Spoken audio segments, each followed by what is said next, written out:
اسلام و دختران ملت. بڑی افسوس کی بات ہوتی ہے کہ جب تو غلبِ اسلام کی طرف جا رہے ہیں,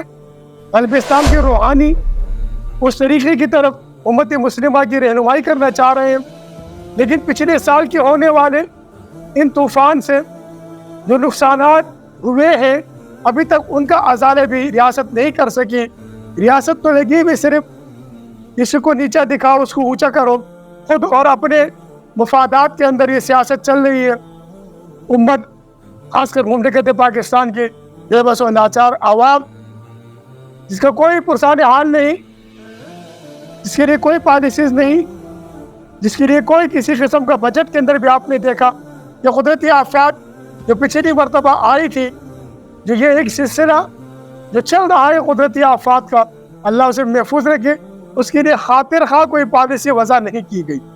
چاہیے تو یہ تھا کہ سبق سیکھتے اس سے, چاہیے تو یہ تھا کہ جو پچھلی غلطیوں کا ازالہ کرتے,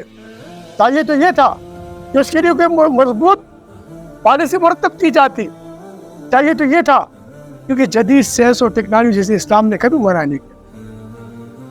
یہ جو انسانیت کی فلاح کے لیے جو بھی کیا جاتا ہے, لیکن افسوس کی بات ہے